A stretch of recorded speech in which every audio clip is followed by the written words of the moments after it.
Kung ayaw mong sumunod sa reglamento ng gobyerno, kasi may rules po tayo, may batas, pati sa paggamit ng kwarta, kasi nga hindi mo pera yan, umalis ka sa gobyerno. Mag-resign ka na lang as Vice President. Tama po yung ating mga puntos, mga kababayan. Kailan may plano ka pa nga na mag-presidente? Gusto mo nang iloklok yung sarili mo, dinesignate mo yung sarili mo, inappoint mo as designated survivor. Hindi naman po maari yan na ganyan yung pag-ugali mo at kami, papayag kami na magsisweldo ng isang leader na tulad mo.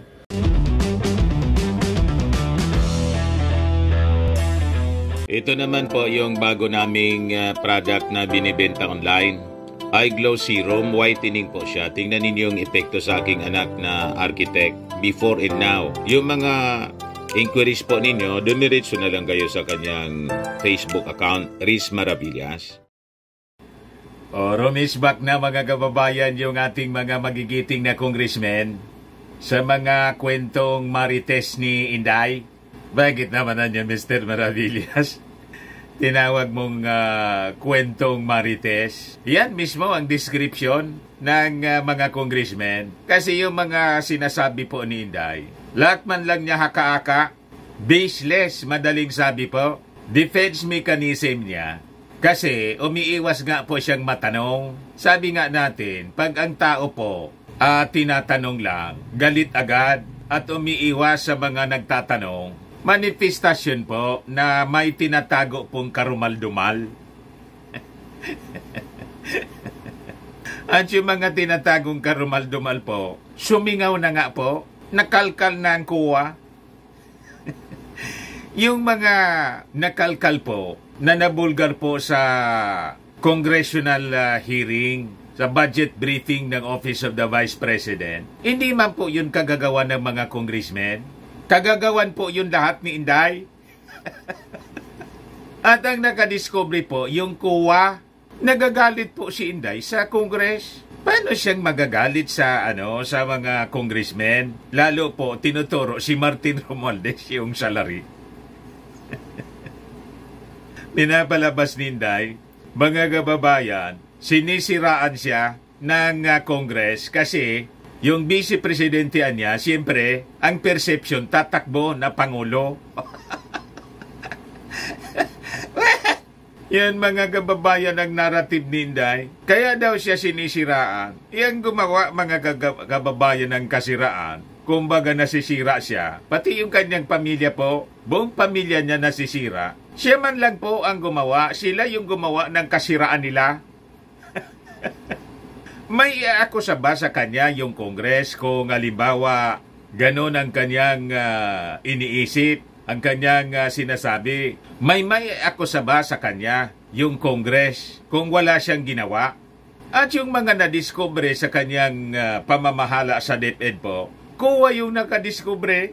O ngayon, iwas posoy si Inday. Binakbakan niya yung Congress. Imbes na magpaliwanag at i-defend yung kanyang budget, ayan tuloy, namimiligro na baka kapunin mga kababayan sa budget yung Office of the Vice President. Ang may kasalanan dyan, si Inday. Kasi, alangan man, bigyan siya ng kwarta galing sa taxes ng ating mga mamamayang Filipino na lumalabas, mali yung kanyang pagastos. Di ba? Sabi ko nga mga kababayan, kahit sa bahay, kung yung anak mo na-spoiled, yung allowance sa eskwelahan, imbes gamitin sa kanyang pagkain at pangangailangan sa kanyang pag-aaral, ginastos sa ibang bagay, sa pagsusugal, sa paglalakwatsa, madaling sabi winaldas. Alangan man yung magulang po na nagbibigay ng allowance, ito-tolerate lang yung bata. Di ba? As a measure, a good measure ng tatay or ng nanay, babawasan yung budget para sa allowance, para hindi po ma-spoil. Kasi yung allowance po, halimbawa pa, mapera yung pamilya. Pag hindi mo kinontrol po ang pagbigay ng allowance sa bata, hindi siya matututo. Di ba? Hindi matututo sa pagpapahalaga mga kababayan ng pinagpagura ng kanyang magulang. Yun ang punto rito po. In like manner, by analogy, yun ang gustong mangyari ng Congress. Tamang paggamit po ng pondo ng gobyerno. Dapat may accountability po tayo. Kasi nga po, hindi mo pera yan. O ngayon, rumisbak na yung Congress, mga kababayan. Nagpa-presscon kahapon. At ito siya, House fires back. It's Sara Duterte with the scripted answers on fund news. Inaakusa ni Sara na stick to the plan. Yan ang propaganda niya. Ibig sabihin niyang stick to the plan, may plano yung Congress na siraan siya. Scripted niya, yung ginagawa ng mga congressmen. Sabi ng mga congressmen, siya niya yung may script. Yung binabasa niyang script, paulit-ulit lang.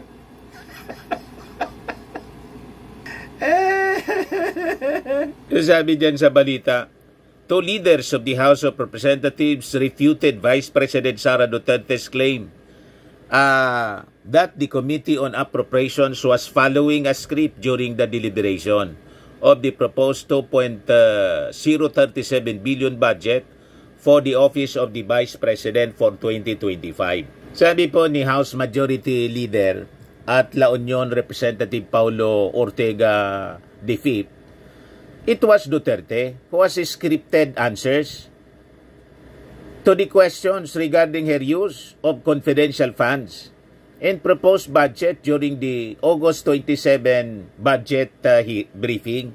Yung maigsing script nga niya na siguro hindi man siya yung gumawa noon, si Poa, hindi pa niya ma-memorize. Pag sasagot siya gamit yung script, binabasa pa niya. Dalawang sentence lang yata yun. Hindi ma-memorize ni Inday. Nakakatuwa. Mapapaisip ka talaga kung si Inday ba abogado. Kahit po elementary grade po, pupil, siguro sa ilang basa ng mamimemorize mo na. Pero si Inday, hindi talaga mamemorize po. Kailangang basahin niya yung responsorial sum. Talagang mahina po. Malayong malayo. Walang brilliance, mga kababayan. Napakaigsing script, hindi pa mamemorize. Eh, sabi po ni Congressman Ortega, meron po akong nakitang ma-script. Paulit-ulit po yung sagot niya. Binabasa niya yung script niya. Sabi po ni Ortega, kami po, wala po kaming script. Wala naman pong senaryo. Wala po namang wala pong ganon. Pero lahat po ng sagot ng Vice President, binabasa po yung script. Yun lang po masasabi ko. Basag na basag si Inday. Lahat ng mga akusasyon niya po, laging bumabackfire sa kanya. Ito po yung press conference kahapon. Kasama si Adjong, si Gutierrez, si Asidre, ito si Paulo Ortega. Pakinggan po natin yung press con. Third part ng video ni VP Sara Duterte. And she said there po na kaya hindi na rin siya pumunta po doon sa second hearing po ng kanyang OVP budget is because gagamitin daw po yung COA findings sa pag-atake laban sa kanya. So po ulit-ulit po niya sinasabi na ina-atake raw po siya and 90% nga ng mga tanong is confidential funds kahit wala na raw sa 2024 and 2025 yung CF sa OVP. And kahit wala akong kinalaman, I quote, doon sa mga observations ng COA, sinasabi nila na kasalanan ni Inday Sara yan. What's your take on that, sir? Ano pong komento niyo rito? Well, for first, Si Asidre muna. For first, kasalanan naman talaga niya. Correct. Because she's the head of agency.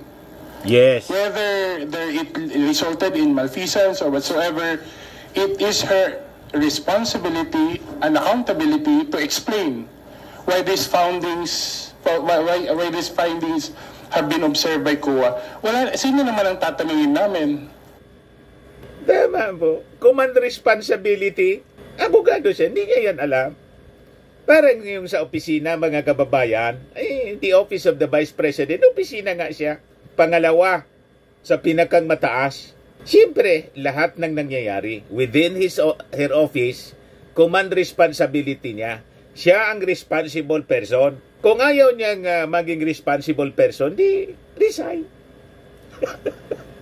Kung ayaw mo mag-assume ng responsibility kung ano yung mga kamalian or halimbawa achievement, o di, bakit nandyan ka pa? Kahit sa maliit na opisina po. Di ba? Manager ka sa isang company. Lahat ng nangyayari dyan, dapat alam mo, naging manager ka pa. Kaya nga, tiniwalaan ka ng may-ari ng company na maging manager. At kung anong kapalpakan na nangyayari within your office, it is your command responsibility. That's simple. Yan ang sinasabi po ni Congressman Asidre ng Tingog Party List. Sino pa man ang tatanungin nila kung hindi yung head officer? Tama po? Hindi pwedeng maghugas kamay si Inday. Gusto niyang maghugas kamay. Yun ang mali sa kanya. She has to assume responsibility. Ang mali pang ginawa niya, wala man lang mga kababayan sang pinadalang representative. Talagang binoykot. Harap-harapang pangbabastos. Pag-insulto pangbabastos sa Congress of the People ang kanyang ginawa. Tapos, sabi ni kaya mali po yung mga argumento ni Sagi Party List Representative Marcoleta na dapat irespeto yung Vice Presidente. Sino bang di nagrespeto? At yung respect, mga kababayan, it is not demanded, it should be earned. And respect begets respect. Di ba alam natin yan? Nagdidemand kayo ng pagrespeto, hindi man kayo marunong rumespeto sa kapwa. Yan ang trademark ng mga Duterte. Gusto nila sila yung nirerespeto lang. Pero sila, hindi marunong rumespeto sa kapwa. Yan ang mali po na natutunang pag-uugali ng mga Duterte. Hindi sila lulusot dito sa ating mga matatalinong congressmen. Ituloy natin, mga kababayan, ang sinasabi, ang paliwanag ni Asidre. Diba? Department of Education, Office of the Vice President, it is a matter of record that she is the Vice President, she is the Secretary of Education during that time. Diba? Wala naman kami, sino naman ang ituturo ng Kongreso? The second thing is, people have this misconception that when they go for the budget hearing, magprepresenta lang sila ng magkano ang gagastusin namin, magkano yung kailangan ng department namin, ano yung priority. Hindi ho yan lang ang budget hearing. Although that's an important part of what a budget hearing is. Pansin po ninyo, ito po ang mekanismo ng Kongreso bilang mga kinatawan ng taong bayan para sabihin na ito ay susuportahan namin, ito hindi namin susuportahan dahil ito'y mahalaga para sa taong bayan. Tawag po doon power of the purse. Correct. It's the way we can somehow make our government agencies accountable. Diba? Hindi naman namin pwedeng turuan ang secretary ng anong department kung anong gagawin niya. Hindi naman, we cannot impose ourselves on the executive considering the branches, diba? Branches of government. Kasi we're all co-equal branches of government. But by exercising the power of the purse, we are able to hold the executive accountable, and that is not paninira, that is not politika, that is how the political process works. That is how a mature democracy works. Diba? So pag pumupunta sila dito, sana hindi nila isipin na pagagalitan sila, pupolitikahin sila, sisiraan sila. Pinipersonal, mga kababayan ni Inday, yung kanyang trabaho na pag tinatanong, paninira na agad.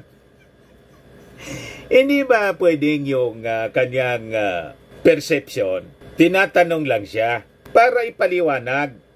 Hindi man siya hinahanapan ng diferensya. Kung may nakalkal na diferensya, yun lang. Di ba? Hindi yung kasalanan ng Congress. Kasalanan niya yan. Kasi may ginawa siyang hindi tama. Yun po ang rason kung kaya po siya nagagalit. may tinatakpan siyang mga kamalian na in fact nadiskubre na ng COA. Ngayon, nagagalit siya sa Congress. Ba't ka nagagalit sa Congress na nagsabing mali yung paggamit, hindi man yung Congress, yung COA? Tama? Yun lang ang magiging basis ng Congress sa pagdidesisyon kung dapat pa ba nabigyan ng budget tulad ng nire-request niya ang Office of the Vice President or kailangan natapyasan kasi mali yung paggamit para naman po hindi masayang yung taxes ng ating mga mamamayan. And that is the responsibility ng ating mga congressmen bilang sila ang nagbibigay ng budget. They have the power of the purse. Na parte siya ng bureaucracy sa isang demokratikong bansa. Yung checks and balances, ayaw niyang tine-check. Gusto lang niya, mga kababayan, gumastos sa gusto niya. May rules po sa paggastos sa gobyerno. Kung ayaw mong sumunod sa rule sa gobyerno, lumabas ka sa gobyerno. Doon ka sa sarili mong kumpanya. Ikaw yung presidente, ikaw may-ari. Kung waldasin mo yan, problema mo yan. Tama? Pera mo yan. Kahit yung mga empleyado mo, hindi ka pwedeng pagsabihan. Kasi pwede mong sabihin, naman, akin to lahat. Kung malugi ito, ako yung lugi. Although damay kayo. Tama? Yung mga empleyado. Pero sa gobyerno po, iba. Kung ayaw mong sumunod sa reglamento ng gobyerno, kasi may rules po tayo, may batas, pati sa paggamit ng kwarta, kasi nga hindi mo pera yan, umalis ka sa gobyerno. Mag-resign ka na lang as Vice President. Tama po yung ating mga puntos, mga kababayan. Kailan may plano ka pa nga na mag-presidente. Gusto mo nang iloklok yung sarili mo, dinesignate mo yung sarili mo, inappoint mo as designated survivor. Hindi naman po maari yan na ganyan yung pag-ugali mo at kami, papayag kami na magsisweldo ng isang leader na tulad mo. Di ba? Ituloy natin, mga kababayan, ang press con. Kasi if you look at the proceedings, never naman kaming mga neophytes disrespectful sa kanya, di ba? Never naman katulad kahapon ng kasamahan namin, di naman namin pinasang boses namin. Kami pa. Anang away po kasi sila, yun ang kultura nila. Normal sa kanila yung mga away. Anang away po, tumaas ng boses, si Rodante, Marcoleta,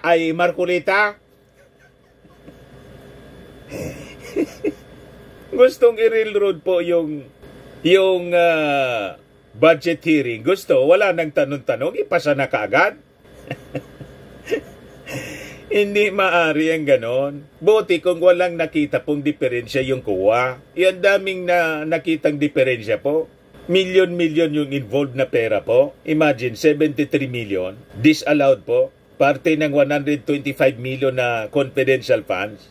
Ginastos ni Inday for 11 days. Di ba shocking, mga kababayan? Kung hindi mo siya mapagkatiwalaan sa maliit na bagay, paano mo siya papagkatiwalaan sa malaking bagay? Di ba?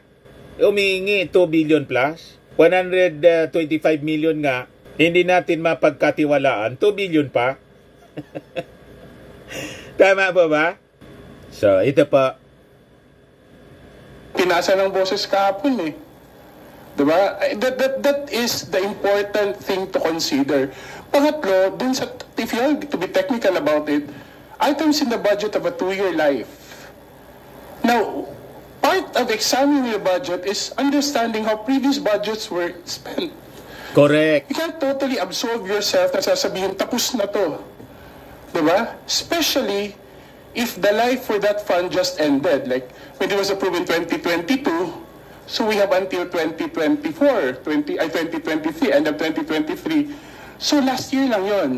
So we are still within bounds to ask clarity on certain items. Correct. And lastly, public office is a public trust. Correct. We are not only by since our Hindi mo commission, pera yan, Inday. but more importantly, Pera since our namin. omission. Yung sinabi ko kanina ni Inday Sara, wala akong sinasabing may nakuha, may nawawala. Although si COA may sinasabi na mayroong mali yung pagkagastos na pinapasauli. And mind you, that's not kahapon naliwanagan ako, hindi pala yun yung starting point. Yan na yung end point halos ng proseso. Kasi notice of disallowance na, meron ng pabalik-balik na papel. You Hindi see? lang pala, may mga audit observation. Due process was observed until that point that a notice of disallowance. So kung sasabihin natin na wala naman siyang kasalanan by granted, by commission, definitely by omission. She has the ultimate accountability as head of those departments. Correct. Those are public funds. The public office is a public trust. Maikli lang, Thank you, Kong Si Jude, Paulo for Ortega na the po. enlightenment. Kasi andyan naman kami, we were very much present during the budget deliberations.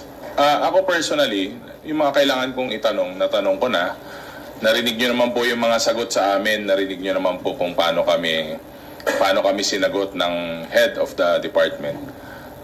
Sabi ko nga, nung napag-uusapan kahapon yung tungkol sa tradition, sa courtesy, sinagot ko po yan na dapat courtesy begets courtesy. Yes. Diba? Ganun naman po tayo kay tradisyon ng kaugalian po ng Pilipino yan. Ang gustong mangyari ni Inday, siya lang yung irespeto. Pero, hindi sila marunong rumespeto sa kapwa nila. Makita mo sa pag-ugali nila, mga kababayan, pati ng mga supporters, ang babastos, mga walang modo. Maski sa pananalita po, kung bastusin yung ating Pangulong Bongbong Marcos, matindi. Kung manglait po, matindi. Ganon ang pag-ugali nila. Pero sila, gusto nila, irespeto sila. So tama, mga kababayan, nun sabi ni Paulo Ortega, respect begets respect. At makikita ninyo, during the deliberation, kung sino yung walang modo, kung sino yung hindi marunong rumispeto sa kapwa. Pero kita ninyo, yung ating mga congressmen, walang napikon sa ating mga congressmen. Tuloy lang sila sa kanilang pagtatanong. Kasi yun naman po ang dapat na mangyari. Masagot yung dapat na sagutin ng mga katanungan. Hindi yun para sa kanila. This is for the Filipino people kasi sila po ay mga representatives of the people. May preconceived ideas na kasi po yung belief ni Inday dahil nabiyak ng unit team, na ang dahilan ng pagkabiyak ng unit team, hindi man po yung mga congressmen, hindi man po si Martin, ang pagkabiyak ng unit team siya at ang kanyang buong pamilya. Sino ba yung nang-away? O, di ba? Sila nagsimula ng away. Sino bang nag-akusa ng nag-akusa? Ayaw tantanan yung ating Pangulong Bongbong. Sino ba yung nag-attempt, mga kababayan, na tanggalin si Martin Romualdez? Nag-ambisyon. Nang nabuking po, binimot si GMA na barkada niya, bigla siyang nag-resign sa partido. Tapos, tinawag niyang tambaloslo si Martin. So lahat itong mga nangyayari sa kanya, mga kababayan, siya ang may gawa at ang kanyang buong pamilya, ang trupa niya. Tapos ngayon, paawa siya, pabiktim, pinoproject na sa ating mga mamamayang Filipino, inaapi siya. Walang pang-api sa kanya. Ang umapi sa kanya, yung sarili niya. Lahat ito consequences sa kanyang mga maling ginawa. May kasabihan po tayo, what you sow, you reap. Kung ano yung itinanim mo, yun ang iyong aanihin. Nagtanim ka ng mabuti, mabuti rin ang iyong aanihin. Nagtanim ka ng masama, ito na ngayon, nagbunga.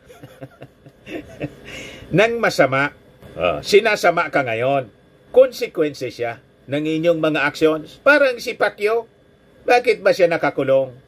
Anong rason? Gumawa siya ng kamalian, ng kalaswaan, di kulong siya. Di ba? Kailangan niyang panagutan. Ganun lang po ang buhay sa mundo. Gumawa ka ng tama kahit na may mag-akusa sa'yo na kung sinong tao, kung wala kang ginawang kamalian, tama yung ginawa mo, anong kakatakot mo? Pwede mo silang harapin. Pag tumatakas ka, umiiwas, ibig sabihin, guilty. Tama? Ang ibig sabihin yan, may ginawa kang karumal-dumal, kaya iwas pusoy ka. Ganon lang naman yan eh. Ang bawat actions po natin kasi, may corresponding reactions. May kasabihan dito sa amin po, sa Bicol, daing pangpang na daing kahampang. Yung pangpang ng river, lahat ng pangpang ng ilog, may kaharap siya. Yan ang ibig sabihin. Kung i-apply natin sa buhay natin, ikaw anya, huwag kang masyadong nagmamagaling.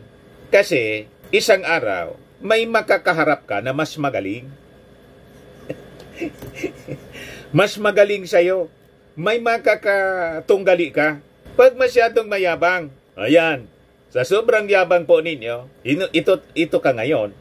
Daing pangpang na daing kampang, ito na ngayon ang nakatapat mo. The Congress, the power of the purse of Congress. Sinong sisisihin yan? Ikaw mismo ang sisihin mo yung sarili mo dahil sa pag-uugali mong masama. Di mo sila trinatong maayos. Asa ka pa na itatrato kang mabuti. Tama? Tama itong sinasabi ni Paulo Ortega. Respect begets respect. Naintindihan na ninyo, mga taga-nausog, mga Duterte.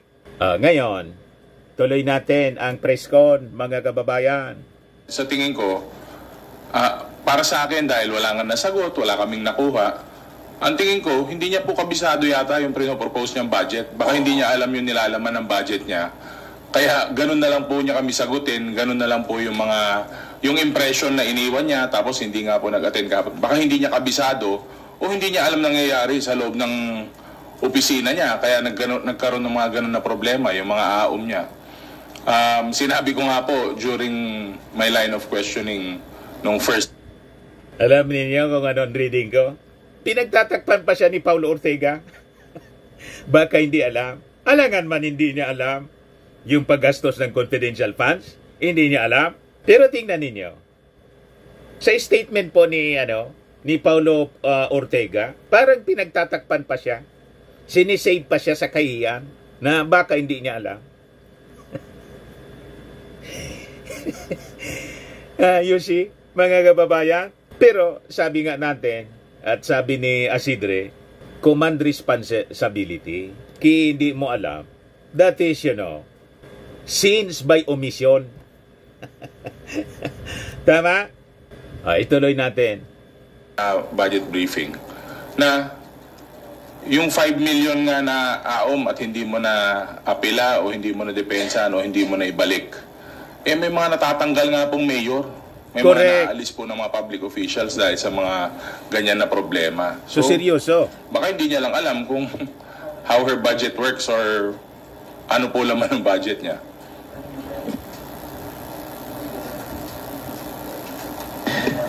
I think much has been said. Si Kong Jude already mentioned yung Si relevance Gutierrez of naman. CAF. But for me po, I think really, especially in light of the question po, yung interview itself, I think she just refuses to take accountability for all that we are looking for in Congress in exercise of the power of the purse.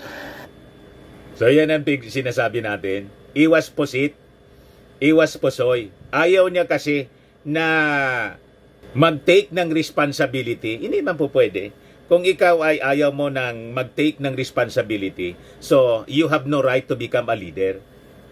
Tama? Ang matinong leader po knows how to take responsibility. Positive man o negative ang nangyayari, mga kababayan, sa kanyang opisina, he has to take responsibility. Tama po? So lalong hindi siya nararapat na maging leader. As Vice President, lalo na sa pagkapangulo, dapat responsible official ka. O lalo nating nakikilala, mga kababayan, ang pagkatao ni Inday, na siya po unfit na maging leader po natin. Ang dapat na leader po, tulad po ni Martin Romualdez, marunong mag-take ng responsibility. Kaya tingnan mo, nandyan ang nakuha niya yung support ng napakaraming mga congressmen, pati nga yung minority. Saludo sa kanya. Yung mga anti-Marcos, anti-Romualdez, anti na yon. Ngayon, ina-accuse ni Inday na sinusupport daw yung minority bloc ni Martin Romualdez. At yun anya, malinaw na pagsuporta sa NPA. Ganon katindi po mag-akusa si Inday. Isabi nga natin, itong mga nasa minority bloc, may sariling mundo sila. Kung bakit sumang-ayon sila sa mga sinasabi ni Martin Romualdez, hindi na ngahulugan na sumapi na sila kay Martin. Kundi, naka-align lang kasi, nakita ng minority bloc, tama naman yung ginagawa ni Martin Romualdez. Di ba?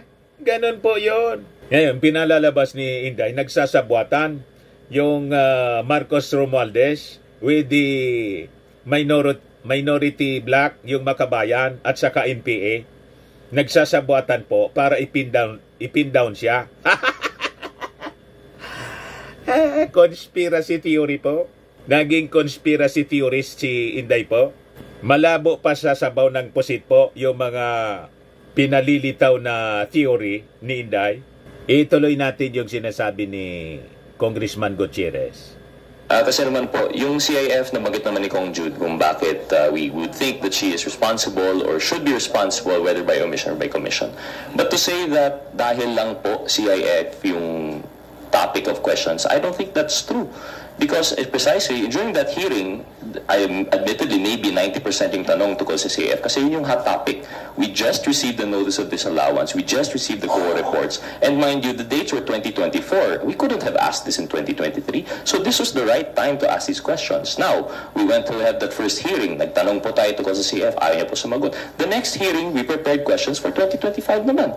And again, tama si Kong Jude, 2023 kasama po yan. When you look at the net 3 years po nandyan, you have the proposed 2025, you have the current, which is 2024, and you have the actual 2023. So I think definitely within the bounds po nung hearing namin, we can exact questions about the utilization of 2023, which includes precisely yung subject of the audit report. Now, granted, ayaw niyo pong sagutin yan. We were prepared. I think individually, I was expecting some other cons to also ask about the CIF. Pero apparently, parang the opposite na. Parang 97% naman yung tanong is about 2025, 2024 utilization. So, I think, given that, if she had appeared before us yesterday, she would have had the opportunity to talk about the budget in the future, as she claims that she would. But, with the interview na lumalabas, parang linilihis po eh. Correct. She just refuses to answer questions, whether man it is the CIF or whether it's about the actual budget proposed and used currently. So, I think that's my take po on the interview po and the timing of its release. Salamat po. Kita ninyo, very fair po yung sinasabi ng ating mga congressmen. Ito pa lang si Gutierrez, Congressman Gutierrez ng One Rider Party List, taga rito sa amin, taga Legazpi. Mga brilliant minds, the young guns in Congress. Mga magagaling sila, matatalino po. Malayo po si Inday. Malayo po. Tuloy natin. So on my part, this is how I look at it. I'm satisfied because COA is not selective on rendering their decision, especially if it is borne out from their own findings. Na even nobody really is exempted from the scrutiny of how each agencies of government, regardless whether you're on top or you're the highest, you're not insulated from the COA assessment by way you utilize the fundings sourced out from the taxpayers' money. So I'm satisfied on that aspect. Kasi Itong si Adjo nga po, mga kababayan, sabi niya sa isang interview, na kinausap niya pa si Inday tungkol sa sa budget. Kasi paano ko niya i-defend yung budget mo? Siya yung magi-sponsor po ng budget ni Inday doon sa plenary kung hindi mo ipapaliwanag kung paano mo ito ginastos. Siya yung sponsor. Siyempre, during the deliberation sa plenary po, kung hindi na i-defend ni Inday doon, paano niya i-defend doon sa plenary? Na ayaw na po magpaliwanag ni Inday, umiiwas na siya. So, kung halimbawa tapyasin yung budget niya, gawin na lang ang dinig ko po, over 1 billion pesos po yung tatanggalin. Kasi nga po, duplication lang ng serbisyo ng iba pang agencies of the government, tulad yung pamimigay ng medisina, medical assistance, yung magnegosyo taday, duplication ng sa dole, yung ayuda, duplication ng sa DSWD, na pwede naman daw siya, sabi ni Congressman Abante, na humingi ng allocation sa mismong DSWD. Kailang pinopolitika niya, pati yung DSWD. You see, gusto talaga ni Inday, siya yung humawak ng pera. Paano ibibigay sa kanya yung pera? Hindi na nga niya ma-justify kung paano ginastos. Kaya ito po yung latest sa Congress. House eyes over 1 billion cut in OBP budget for 2025. So talagang kakapunin po ng Kongreso kasi unang-una ayaw man mag-appear ni Inday. Inisnab na niya yung hearing. So, paano i-defend ni Adyong yung budget niya na ayaw siya na ayaw niyang mag-appear? Tama? Paano ka bibigyan ng budget na yung humihingi, ang gusto niya, bigyan lang siya, pero ayaw niyang ipaliwanag kung bakit siya humihingi ng kwarta? Spoiled brat talaga po. Confirm, yung bata na pag hindi mo binigyan ng kwarta, nagwawala. Pag tinanong ng tatay, bakit naman kita bibigyan ng allowance na 15,000 a month? Hindi mo nga maipaliwanag kung paano mo ginastos. Imbis na magpaliwanag, lumayas.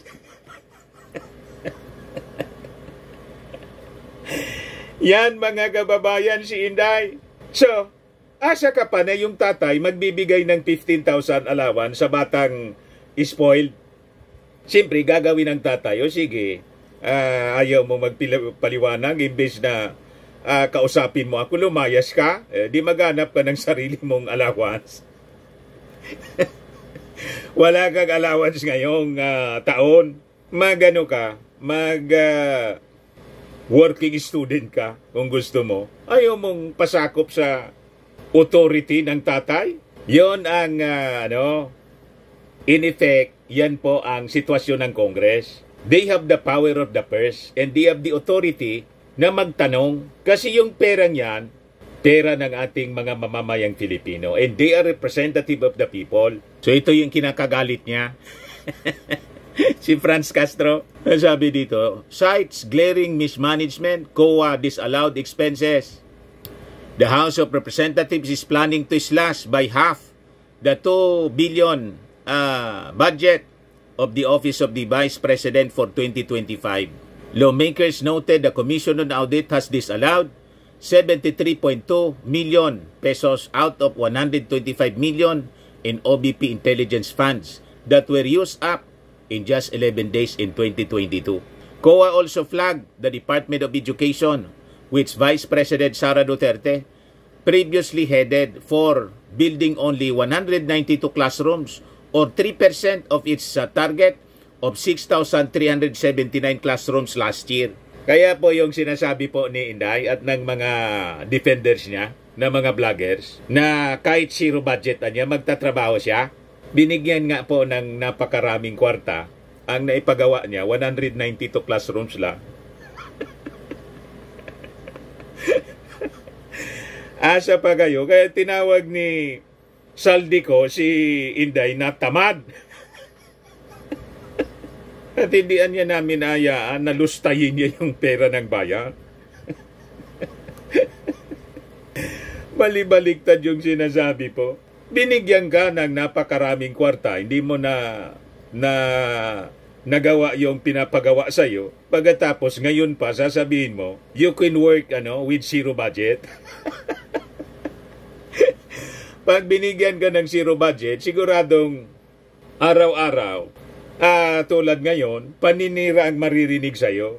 Ngayon nga, may budget ka, paninira pa rin. Pero sabi ng ating mga congressmen na yung personal services para makapag-operate yung Office of the Vice President, hindi nila tatanggalin siyempre yon. Yung mga unnecessary expenses po, na hindi man parte ng mandato niya, yon ang tatanggalin po. Duplication lang kasi. Ito nga, kini-question ni Congresswoman Luistro. This is almost 65 million which were not properly liquidated with the COA. To the second concern, the lapses in inventory management. This is the same observation that we had in the budget of the Department of Education. How do we know that this is not really a case of ghost delivery?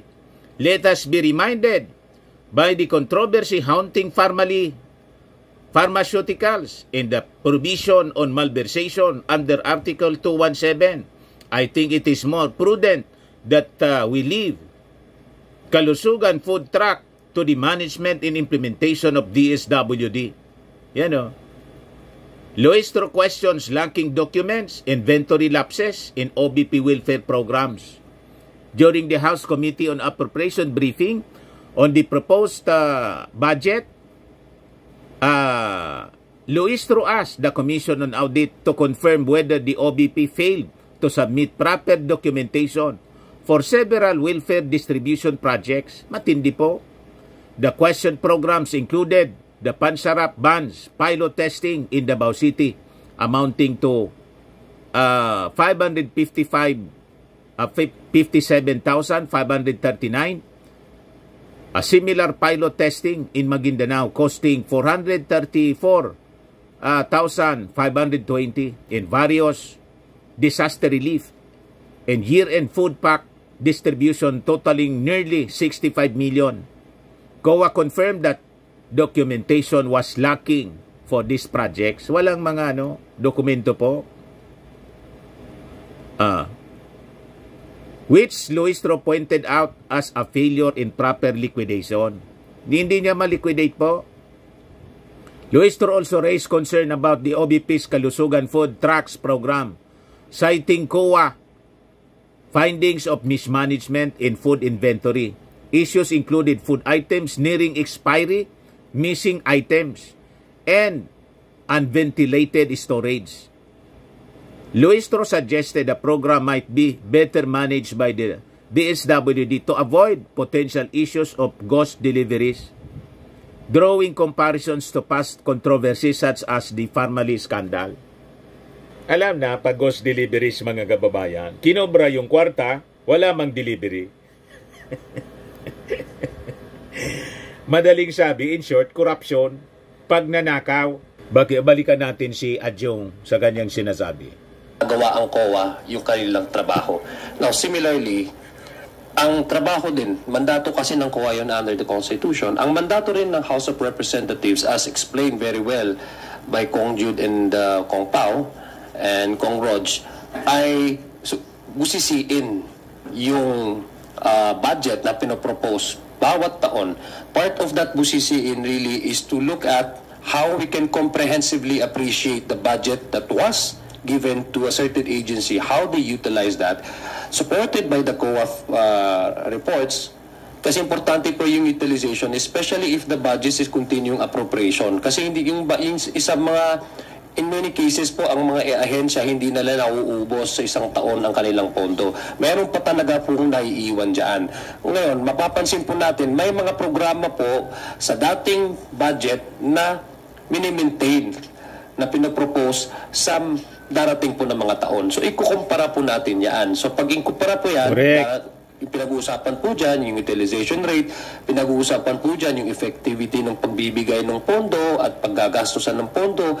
At, of course, ang COA talaga magmamatter sa budget hearing. That's why we always look on to ano yung mga supporting documents para masabi natin na itong pondo na ito ay tagamit at kailangan pang pondohan. So basically, if we focus on that, yung mandato ng bawat opisina, mandato ng bawat ahensya na ginawa ng gobyerno, wala po tayong rason para sabihin na ito ay pamumulitika. Ito ay isang senyales na maganda at vibrant at strong ang mga ahensya ng ating gobyerno, especially on the principle of check and balances. Sana po doon na lang po ang anggulo ang ating makita. So ginagawa lang yung mandato ng ating mga congressmen. Responsibility nila ito, trabaho nila ito, minamasama po ninday. Kaya pag hindi na siya mag-attend, deserve niya natanggalan mga kababayan ng budget. At ito ngayon yung pinopropose ng minority bloc. At tingin natin, justified po siya. Tama lang po. Tanggalan ng budget yung socio-economic program delivery ng Office of the Vice President. Citing findings from COA, ito pong si Kabataan Party List Representative Raul Manuel highlighted the minimal disbursement of funds for crucial socio-economic programs. The Magnegosyo Taday program, for instance, sabi niya, used only 0.4% or 600,000 of its 150 million pesos budget in 2023, benefiting only 4 groups instead of the targeted 1,000. Meanwhile, in the pagbabago campaign issues such as the pre-signed forms by supposed student beneficiaries in unclear recipient guidelines raised concerns about the program's integrity and effectiveness in reaching its intended targets. Manuel criticized the OBP's inefficiency in providing services, contrasting it with a quick use of confidential funds. He suggested removing the OBP socio-economic program budget, recommending that services be directly managed by the agencies. So sabi po ni Manuel, pinapakita nito na based on actual experience niya, ay inefficient ang pag-provide ng serbisyo ng Office of the Vice President. Pero then again, kung usapin sa confidential funds, ang bilis-bilis gamitin. Kaya nagagalit si Inday kasi yung mga kasalanan niya, sumingaw. Di ba? Yung mga karumal-dumal po na naganap.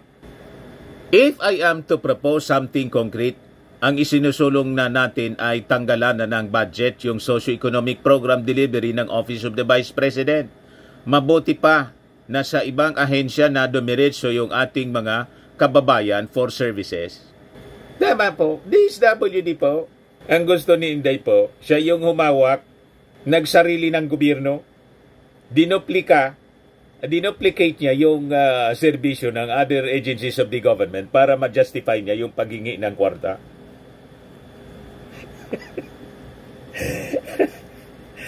At pag hindi ibigay, galit siya. Hindi mo nga ma-justify yung tamang paggamit ng kwarta. Tapos galit ka. Baka nga makaso ka ng graft. Seryoso, may mga natanggal, sabi ni Congressman Paulo Ortega. Sa mga ganon, may mga mayors niya na natanggal sa ganyang ori ng sistema. Kasi ibig sabihin, talagang massive yung violation niya sa COA rules. And that is, strong evidence sa kasong graft at pati nga impeachment po. Impeachable offense, yung graft in corruption po.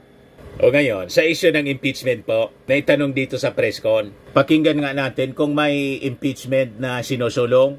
Mention na raw ni Kong Franz Castro November 2023, ang sabi niya, tuloy-tuloy lang yan, openly na pinag-uusapan ang impeachment. So, pinag-uusapan po ba talaga ito? Go, sir. Very simple, hindi po totoo yan. And in addition, I have heard talks of impeachment, but coming from her. We don't hear it here in Congress. I can guarantee you that po. So yung impeachment pala, yung naglalabas ng kwento niyan, siya man lang, narinig ko yan, kay Roque. Thank you. Next question comes from kay Harry Roque. Sa mga naghanap ng malinis and spacious fitness gym, pumunta lang po kayo sa aming Colossal Fitness Gym. We also offer Grab Car Rental with our brand new 2023 model ng Toyota Innova. We also accept booking for those who are planning to travel via PAL, Cebu Pacific, and other airline companies, local and international, and bills payment for Meralco Bills, PLDT, Aleco Bills, etc. Ang Colossal Fitness Gym is located at 3rd floor Security Bank Building, Landco Business Park, Legazpi City, Albay. For inquiries, look for Chilon Maravillas. Contact number 0966-802-0949. Yan yung aming Innova. Lagi na pong matao sa amin. Pati mga foreigners po, tingnan ninyo. Mga British tourists sila. Ang lalaki ng katawan na, mga kababayan, nag-gym sa amin. Ito naman po, Indian National. Ito mga mga European sila. Ito naman yung bago naming product na binibenta online, Eye Glow Serum. Whitening po siya galing sa South Korea. Tingnan ninyo yung epekto sa aking anak na architect entrepreneur, Riz Maravillas. For inquiries, look for Riz Maravillas on FB. Ito naman po, Firmax Firming and Lifting Cream. Pinapahid po ito sa mga pulses and affected area. Mainam po ito sa mga pains at paninigas na mga kaso-kasuan. Ito po, Automax Radiant Serum. Sa mukha naman yung application. Anti-aging po siya. You will look 10 years younger than your age. Sa mga cancer patients naman po, baka lang gusto ninyo itong itry. Nengxia Red Mix Fruit Drink. Hindi man po siya gamot, food supplement siya. Kaya lang, gawa siya mga kababayan sa goji berry. Yung goji berry may anti-cancer properties. Yung mga inquiries ninyo, dumiretso na lang kayo sa aming messenger sa Facebook para masagot namin agad. Ayos po, ako po si Dante Maravillas. Bye-bye. God bless.